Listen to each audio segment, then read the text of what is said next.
internetin dhe rrjetet sociale i përdorim çdo ditë.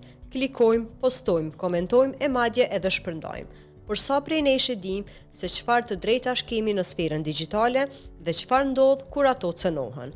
Në këtë episod të Equal Voices Podcast do diskutojmë për të drejtat tona online dhe sigurinë në rrjetet sociale. Kush na mbron, ku nisin të drejtat tona dhe ku përfundojnë ato. Të ftuar për këtë episod kemi Shëndrita Muriqi Berisha, juriste dhe avokate, me të cilën do ta zbërthejmë këtë.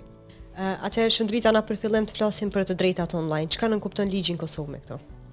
Në fakt, të drejtat online duken në mënyrë abstrakte nga shoqëria jonë. Megjithatë, për ta thjeshtësuar, ligji e garanton mbrojtjen e drejtave online. Kjo do thotë që Kushtetuta e Republikës së Kosovës dhe ligji për mbrojtjen e të dhënave personale e kanë garantuar mbrojtjen e të dhënave online, që do të thotë se çdo person është i mbrojtur nga përdorimi i fotografive të tij online pa lejen e tij, përdorimi i të dhënave dhe siguria e tyre. Do me thënë këto të gjitha përkufizohen me ligj? Po, të gjitha janë të parapara me dispozita ligjore dhe janë të saktësuara. Po qytetarët në Kosovë mendon që janë të informuar për këto apo thjesht drejtat online ndoshta nuk dinë, nuk kanë informacione dhe i shohin thjesht si rrjete sociale për përdorim çato për çato? Në fakt, unë mendoj që ekziston një lloj naiviteti digital. Kjo për shkak se kur flasim me njerëz për të drejtat tona online, duket sikur po flasim për një xhungël që nuk ka mbrojtje dhe nuk depërton ligji. Megjithatë, shoqëria jonë duhet të vëdësohet se të drejtat online janë të garantuara dhe askush nuk mund të përdor account në emër të dikujt tjetër. Për shembull, ka shpesh qytetarë që hapin llogari fake dhe mendojnë që përdorimi dhe i asaj llogarie dhe fyerjet përmes llogarive fake janë të lejueshme dhe nuk mbrohen nga ligji. Ne duhet të vëdësohemi dhe të mësohemi se tashmë interneti nuk është vetëm një lojë që mund ta përdorim, por gjithashtu po na mëson që pasojat online të veprimeve online janë shumë të mëdha. Për shembull, nëse bëjmë një fyerje përmes një platforme ose një faqe në internet e cila ka një numër shumë të madh ndjekës, atëherë ajo është më e rëndë sesa të bëhet një fyerje privat. Prandaj qytetarët duhet jenë të vëdësuar dhe duhet të dinë ndikimin që ka fyerja dhe përdorimi ose keq përdorimi më saktë i këtyre platformave. I përmende llogaritë fake, domethënë falso, që mund të mohap në emër dikujt tjetër. Po nëse marrim si shembull, dikush hap llogarinë në emër tënd, çysh janë mekanizmat dhe procedurat pra pasaj që me u zbulu kush e ka bërë ato, edhe prej ku do të më nis qytetari? Po. Fillimisht, unë mendoj që njerëzit duhet të jenë të vetëdijshëm se ekziston edhe agjencia për mbrojtjen e të dhënave, sepse në sa jam unë në dieni, njerëzit nuk janë të njohur me këtë agjencian. Përveç kësaj ekzistojnë edhe mekanizmat institucionale siç janë policia dhe siguria kibernetike. Fillimisht, nëse një person hap një llogari, së pari është shumë e rëndësishme të bëhet screenshot ose ruajtja e ekranit dhe përdorimi i saj, pastaj duhet të bëhet kopje vegza ose URL-ja. Kjo për shkak se mund të ndërrohen emri dhe të dhënat e asaj platforme, mirë po asnjëherë nuk mund të ndërrohet identiteti i asaj platforme. Domethënë kjo është hapi i parë që duhen me bë.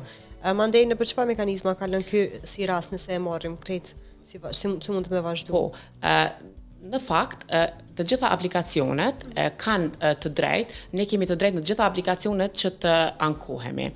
Aplikacionet janë të obliguar që pas ankesave tona të trajtojnë këto çështje. Megjithatë, për shembull TikToku, Instagrami dhe Facebooku, duke qenë se janë platforma gjigante dhe nuk kanë selin në Kosovë, është më e vështirë. Prandaj, njerëzit duhet të përdorin edhe aplikacionet të tjera, siç janë për shembull aplikacionet të cilat duhet t'i atakojnë dhe kanë qasje të drejtë për drejtë në këto platforma dhe është e udhës që ne për shembull në këto aplikacione, të cilat shumica janë në gjuhën angleze, të kërkojmë si popull që gjuha shqipe të jetë e inkorporuar, për shkak se shpesh herë njerëzit kur dërgojnë do një shprehje fyese ose përdorimi i tyre në këto faqe, ato domethënë filtrat e tyre nuk e njohin gjuhën shqipe dhe pastaj nuk e trajtojnë si gjuhë fyese.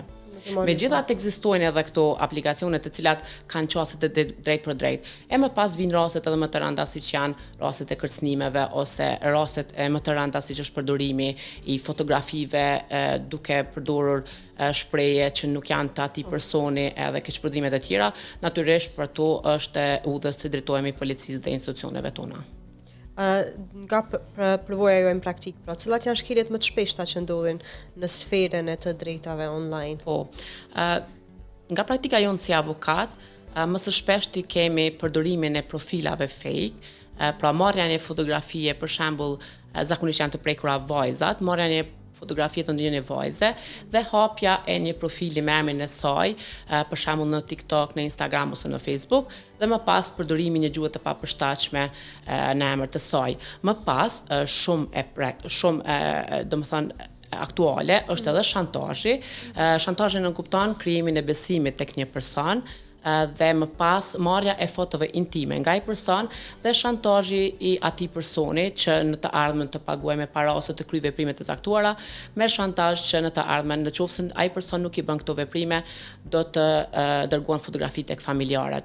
Po ashtu aktuale është edhe përdorimi të dhënave dhe shpërndarja e informacioneve nga bizneset të ndryshme. Për shembull, nëse një person ka të dhëna në një biznes, ai biznes arrin të keq përdor të dhëna duke i shpërndarë tek personat e tretë dhe më pas ne shpesh pranojmë telefonata për oferta pa i futur të dhënat tonë tek ata që na thërrosin. I përmendë këtu, domethënë zakonisht vajzat e reja. Ku mendon që qëndron problemi që ka kaq shumë raste? Mendoj që ligji nuk është problemi, nga se ligji e ka parapar shumë këto dispozita, shoqëria jonë është problemi. Është problemi fakti që ideja është që njerëzit ende jetojnë me atë çfarë thonë të tjerët dhe frika për të demaskuar abuzuesin shpesh herë çon deri në fshehjen e këtyre të dhënave. Pastaj abuzuesit ushqehen me këtë gjë. Prandaj shoqëria jonë duhet të vëdësohet që çdo lloj abuzimi nuk duhet të kemi turp nga abuzimet që na bëhen. Ne duhet të ata që kryejnë abuzime përmes platformave online janë ata që duhet të turprohen. Prandaj vajzat ndihen të pambrojtura dhe shpesh herë përpiqen për shkak të imazhit të tyre dhe shoqërisë të fshehin shumë herë raportet e tyre edhe mënyrën se si janë të kërcënuara. Prandaj vajzat janë më shumë të prekura. I përmende më herët faqe që kanë për shembull shumë aktivitet, kanë shumë djegës, edhe përmendet që mundet më postu fotografia dikujt me një shprehje ose me një fjali që nuk e ka thënë. A keni pas raste të tilla kur dikush ka ardhur, ndoshta ka bën ndonjë ankesë për ndonjë media ose platformë online që ka shpërndar dezinformata për të që ndoshta e ka përdorur fotografinë ose fjalët e tij ka ndryshuar? Po, këto janë çështje aktuale. Në fakt edhe një intervistë një personi publik mund të keq përdoret nga media dhe mund të transformohet duke dashur të jep një diçka ndryshe, kjo bëhet më shumë për klikime. Kemi këto raste, madje kemi edhe raste kur siç thash edhe më herët të shantazheve. Këto janë raste shumë të ndjeshme dhe trajtohen edhe në procedurë penale, kur një person krijon lidhje me një vajzë dhe më pas për shkak të ndarjes ose mos pranimit të asaj ndarje, i keq përdor fotografitë intime të përbashkëta duke e shpërndarë tek personat e tretë. Këto janë aktuale dhe janë shumë të pranishme, megjithatë sistemi jonë përpiqet vazhdimisht që ne t'i rregullojmë dhe të jemi për krah këtyre personave. Privatësia pra që shpeshohim deri tash, shëdim është nga shqetësimet kryesore online. Çfarë të drejtash kemi konkretisht mbi dhënat tona online dhe çka mundet me qenë dënimet mbi shkeljet kur bën? Ne kemi të drejtë fillimisht të informohemi në çdo platformë në të cilën hapim një llogari ose klikojmë, ne kemi të drejtë të informohemi sepse ajo platformë kërkon të dhënat tona. Shpesh herë qytetarët tanë e bëjnë skip atë pjesë, nuk analizojnë të drejtat e tyre, vetëm e pranojnë. Pastaj i jep të drejtë platformës që të krijojë qasje ndoshta edhe në galerinë e telefonit tuaj. Më pas kemi të drejtën e sigurisë, kemi të drejtën të ndihemi të sigurt. Kjo do të thotë që edhe institucionet tona, përfshirë edhe policinë edhe gjykatat, bankat, pastaj spitalet, janë të obliguar të ruajnë konfidencialitetin. Kjo do të thotë që të dhënat personale të çdo individi duhet të mbrohen. Ndoshta shpesh herë keni parë dhe vendime gjyqësore të publikuara ku të dhënat e personave ose palëve fshihen. Kjo për shkak të konfidencialitetit. Më tutje kemi të drejtë që nga platformat ku ne hapim llogari, brenda një periudhe të caktuar nëse ne nuk e përdorim, kemi të drejtë të drejtohemi dhe të fshijmë këto të dhëna. Por në anën tjetër shumë i shpesh edhe kur institucionet vetë publikojnë dhëna personale, ndoshta atë rasteve që janë ende të papërfunduara. Qysh parashit kjo me lesh? Kemi raste. Shumë policinë e Kosovës për shembull shpesh publikon në rrjetet sociale fotografi, ndoshta për dyshim për një vjedhje ose për diçka tjetër. Qysh konsiderojnë to ose në një farë formë shkelje të drejtave të atij personi? Madje kohëve të fundit e kam pasur një rast të ngjashëm. Institucionet policore shpesh bashkëpunojnë me mediat. Kjo duhet të ketë mekanizma më të gjerë në këtë drejtim, për shkak se është lënë hapësirë që të krijohet një asi bashkëpunimi, ashtu që në momentin që një person arrestohet, më shpejt del informacioni dhe emri me të dhënat personale të atij personi, se sa që personi merret në pyetje në polici. Kjo është një dukuri negative, natyrisht ekziston edhe inspektorati policor ku mund të drejtohemi, e më pas mekanizma tjerë si ndjekja në procedurë civile. Qartë. Kur një person përjeton ngacmim ndoshta online ose kërcënim ose gjuhë urrëties, çfarë duhet të bëjë si hap të parë? E thash edhe më herët, duhet të bëhet screenshot, duhet të ruhen ato të dhëna. Ekziston, është e vërtetë që shoqëria jonë për shkak të panikut në ato momente, shpesh herë e fshin direkt mesazhin ose edhe mbyll llogarinë e tij. Kjo nuk është e udhës, ne duhet të ruajmë ato biseda, siç e thash edhe më herët, duhet të ruajmë profilin që na shantazhon, më pas duhet të drejtohemi në organet, siç janë policia, Agjencia për mbrojtjen e informatave të dhënave, si dhe kemi të drejtë në fund që pas gjithë këtyre procedurave të realizojmë dëmshpërblimi me padijë civile. Sa mundet me qenë dëmshpërblimi në kësi raste? Dëmshpërblimet ndahen në kategori. Për shembull, në qoftë se përdorim gjuhën e urrëties ndaj shtetit edhe me baza fetare, atëherë trajtohet në procedurë penale, është domethënë vepër më e rëndë penale, po ashtu fëmijët dhe gratë janë të mbrojtur. Zakonisht ligji ka parapartë si të veçantë personat me ndjeshmëri më të lartë, si dhe fëmijët, nuk lejohet keqpërdorimi i të dhënave të fëmijës pa lejen e prindit, si dhe mbrojtja e femrave, siç e theka edhe më herët. Ndërsa për dëmshpërblim, po ashtu vlen edhe kategoria e për shembull personave publik, dëmtimi i imazhit. Shpesh kemi raste që persona të caktuar për dëmtuar imazhin e një personi publik përdorin gjuhë urryese, shpërndajnë informacione të pavërteta.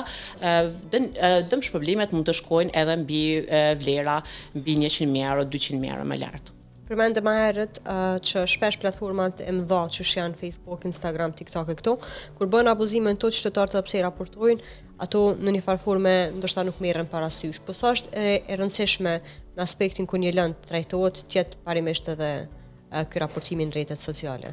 Apo nuk është shumë parasysh. Në fakt është e udhës të bëhet raportimi në rrjetet sociale, nga se rrjetet sociale deri në momentin që ne nuk raportojmë, nuk kanë ndonjë detyrim ndaj nesh, mirë po në momentin që ne raportojmë, ata kanë obligim në një farë mënyrë, janë një lloj polici, sepse dikush po ankohet për diçka që ka ndodhur në platformën e tyre. Pastaj ajo mund të konsiderohet si provë shtesë në gjykat, është e rëndësishme për mendimin tim. Në Kosovë kryesisht platforma që përdoren më shumë, kemi domethënë ndan me mosha të caktuara. Facebook është për moshën zakonisht mesme, mandej TikTokun e kemi të moshat shumë të reja, pak a shumë Instagrami ka një përbërje të përzier. Cilat janë përgjithësitë e këtyre platformave edhe sa prej tyre ndoshta i zbatojnë të drejtat online të qytetarëve? Unë mendoj që përgjithësitë janë të larta. Fakti që platformat tona pa nuk kanë seli në Kosovë e bën punën pak më të vështirë, megjithatë kjo nuk do të thotë që ajo është e pamundur. A mbajnë këto përgjithësi kur ndodhin abuzimet online? Edhe a mundet ndoshta shteti nëse po shet që ka shumë raste që po ndodhin abuzime në TikTok, të bëjë një padi ndaj TikTokut si shtet? Po, në fakt policia dhe Agjencia për krime kibernetike ka raporte ndërkombëtare me këto platforma, pra ekziston një urlidhse mes këtyre platformave dhe Kosovës. Ka të drejtë të merr informacione nga Google dhe Meta, për shembull, se të marrë të dhëna dhe kush është personi që ta identifikojë në fakt personin që i ka përdorur këto në rrjetet sociale. Po qysh qëndron legjislacioni i Kosovës në raport me standardet evropiane për drejtat digjitale? Është shumë mirë. Legislacioni i Kosovës i ka të inkorporuar të gjitha rregulloret evropiane për mbrojtjen e të dhënave. Ligji nuk është fajtori, fajtori është shoqëria, fajtori është fakti se shoqëria jon nuk i beson ligjit dhe shoqëria jon nuk ka guxim ta raportoj një rast të dhunës online. A ndodh këtu shpesh ndoshta që edhe arsyeja është edhe zgjatja e tepërt të lëndëve, kur ankohen qytetarët një lëndë ndoshta zgjat me vite derisa të përfundon. Nuk mendoj që është kjo çështja. Të gjitha lëndët që nuk janë të natyrës urgjente zgjasin, ka raste të dhunës online që kanë prioritet, dhe nuk do të thotë që ligji i trajton vetëm si procedura që nuk kanë prioritet. Mendoj që gabimi është tek mënyra përveç asaj që çka mendon shoqëria, edhe po ashtu është ideja se shpesh herë dëgjoj po ku merret policia me një koment në Facebook. Në fakt ne për të angazhuar institucionet si policia, ne duhet të bëjmë raportime online, është njësoj si raportimi një vjedhje, domethënë që nëse dikush të vjedh në shtëpi, është e natyrës që duhet të trajtohet nga policia, ndërsa nëse dikush të vjedh të dhënat personale, nuk trajtohet në mënyrë të njëjtë. Për të zgjuar institucionet, ne duhet të bëjmë sa më shumë raportime që në mënyrë që kjo të merret si diçka e shumë e rëndësishme. Ndonë se ka pas domethënë raportime dhe kur ka pas raste që kanë qenë një prej rasteve më të mëdha i Alp Kings, ku ka qenë keq përdorimi i dhënave online të shumë vajzave dhe grave në Kosovë.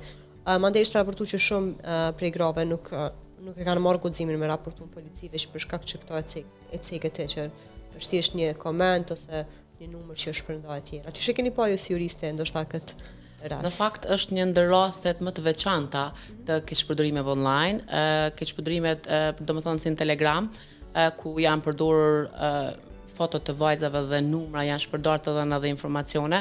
Unë mendoj që shoqëria jon prap duhet të vetëdijsohet, të kërkojë mbrojtje nga organet dhe institucionet, për shkak se vetëm në këtë mënyrë ne mund t'i atakojmë abuzuesit dhe duhet të ngrisim zërin që të drejtat identiteti jon të mbrohet edhe në platforma online, jo vetëm në gjendjen reale. Unë e thash edhe më herët që tani ka avancuar teknologjia dhe ne nuk mund t'i trajtojmë internetin vetëm si lojë. Ne duhet të kuptojmë se ndikimin e këtij rrjeti në jetën reale.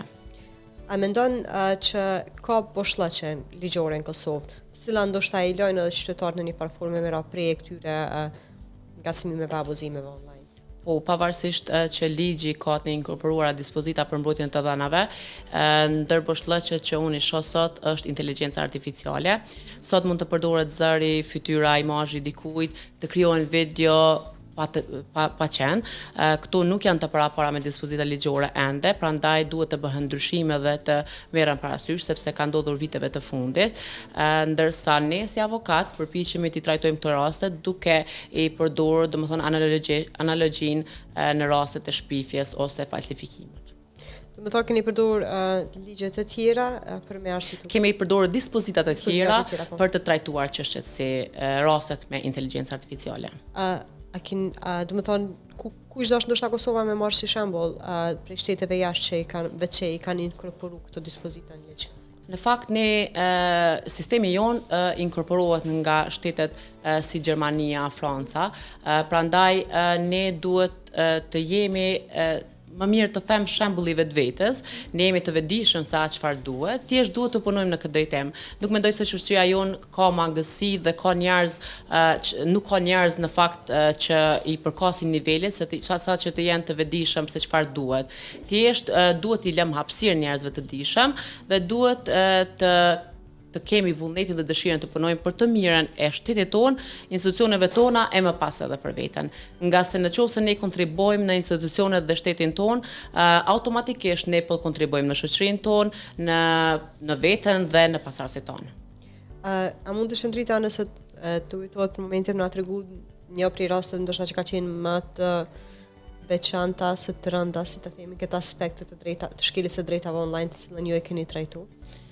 Për shembull kemi shantazhin, tani më jemi duke trajtuar një rast të ngjajshëm ku një person krijon lidhje, domethënë afrimitet me dikë tjetër, e më pas fotografitë shpërndahen në shoqëri, tregon tek personat e tjerë. Këto raste janë raste të ndihshme.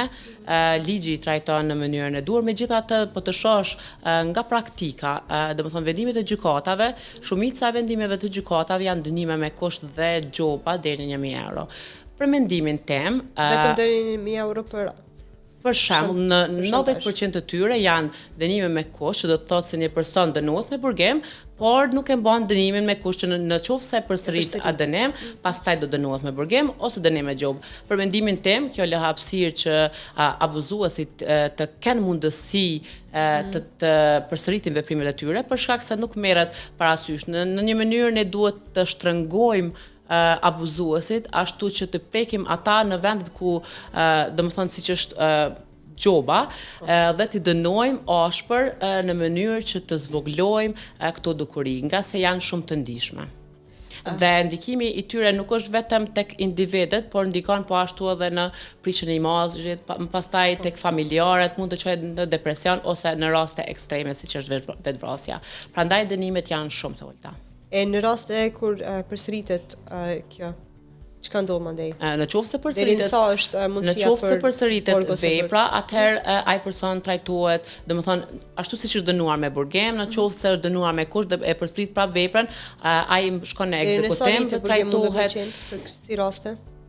Varësisht nga veprat ose mënyra se sa kategoria, domethënë kualifikohen veprat varësisht nga kategoria se në çfarë ekstremi ka shkuar keqpërdorimi online. Ndoshta për mosmera prej edhe e shantazheve dhe ngacmimeve, keqpërdorimeve online, e cilat janë këshillat e tua, çka do të dinë para se të publikojnë diçka online në mënyrë që të mos i cenojnë të drejtat e tyre qytetarët?